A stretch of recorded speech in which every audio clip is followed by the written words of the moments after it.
একদম পারফেক্ট ফুলকো ফুলকো তেলের পিঠা আজকে আপনাদের সাথে শেয়ার করব। আর এটা কিন্তু নো ফেল রেসিপি, একদম পারফেক্ট হবে। তাও আমি সুজি দিয়ে আপনাদেরকে আজকে এরকম পারফেক্ট একটা পিঠা তৈরি করে দেখাবো। বাই দ্য ওয়ে, আসসালামু আলাইকুম everyone, welcome back to my Naba Islam kitchen. কেমন আছেন সবাই? আশা করছি আল্লাহর রহমতে অনেক ভালো আছেন। আজকে আমি একদম সিম্পলিভাবে আপনাদের সাথে এই যে তেলের পিঠা শেয়ার করব। এটা কিন্তু খেতে অসম্ভব মজা হয়। আর এখন কিন্তু শীতকাল, প্রচুর পরিমাণে পিঠাপুলি খাওয়া হয় আমাদের।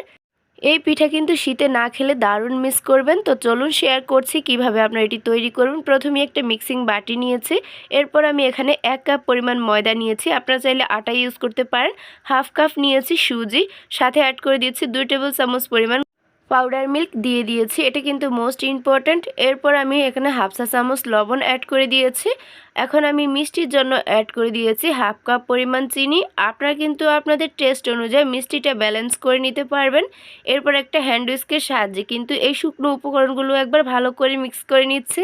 ভালো করে মিক্স করা হয়ে গেলে এখন একটা টিপস শেয়ার করছি। এখানে কিন্তু কুসুম গরম পানি অ্যাড করতে হবে, যার কারণে কিন্তু একদম পারফেক্ট একটা ব্যাটার তৈরি করতে পারবেন। অবশ্যই কিন্তু আপনারা এখানে গরম পানি ইউজ করতে হবে। অল্প অল্প করে আমি এখানে গরম পানি দিয়ে একটা মিডিয়াম কনসিস্টেন্সির একটা ব্যাটার তৈরি করে নিচ্ছি। ব্যাটারের কনসিস্টেন্সিটা কেমন আছে আপনারা আশা করছি ভিডিওতে দেখেই বুঝতে পারতেছেন। তো এটা কিন্তু আমি ভালো করে মিক্স করে নিয়েছি। এবার আমি এটা 10 মিনিটের জন্য রেস্টে রেখে দিয়েছিলাম। ফিরে আসলাম প্রায় 10 মিনিট পর। দেখতেই পাচ্ছেন সুজিগুলো কিন্তু ফুলে একদম ঘন হয়ে গিয়েছে। এখন আমি এখানে আরও কিছুটা পানি অ্যাড করব। অবশ্যই কিন্তু এটা কুসুম গরম পানি হতে হবে। সামান্য পানি অ্যাড করেছি। এবার আমি ব্যাটার কনসিস্টেন্সিটা একটু দেখিয়ে দিচ্ছি। দেখতেই পাচ্ছেন একদম রানিং কনসিস্টেন্সি আছে।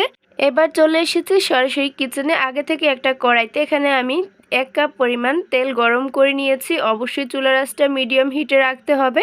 তো আমি এখানে ডালের যে চামচগুলো আছে সেটা আমি ব্যবহার করেছি।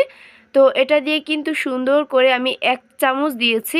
আর এখন দেখতেই পাচ্ছেন কত সুন্দর করে একদম ফুলকো ফুলকো একটা পিঠা তৈরি হয়ে গেছে। প্রথম পিঠাটাই দেখতেই পাচ্ছেন একদম মাশাআল্লাহ ফুলে ডবল হয়ে গিয়েছে। এভাবেই কিন্তু আমি সবগুলো পিঠা তৈরি করে নিয়েছি। আর আপনারা দেখতেই পাচ্ছেন সবগুলো কিন্তু একদম ফুলে ডবল হয়ে যাচ্ছে। আপনারা যদি প্রতিটি স্টেপ ফলো করে এই ব্যাটারটা তৈরি করেন, আশা করছি আপনাদের পিঠা কিন্তু কোনোভাবেই ফেল হবে না। একদম পারফেক্ট একটা ফুলকো তেলের পিঠা আপনারাও তৈরি করতে পারবেন। এখন যেহেতু শীতকাল, আর শীতকালে কিন্তু আমরা বাঙালিরা প্রচুর পরিমাণে পিঠাপুলি খেয়ে থাকি। আর একদম ফেমাস একটা পিঠা হচ্ছে এই তেলের পিঠা। এটা কিন্তু আমরা ছোট বড় সবাই খুব পছন্দ করে খাই।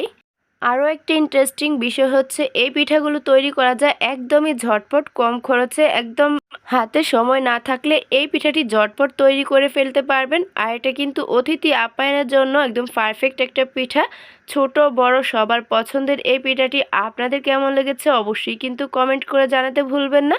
আর এই পিঠাগুলো কিন্তু দেখতে যেমন মাশাআল্লাহ, খেতেও ততটাই টেস্টি হয়েছিল।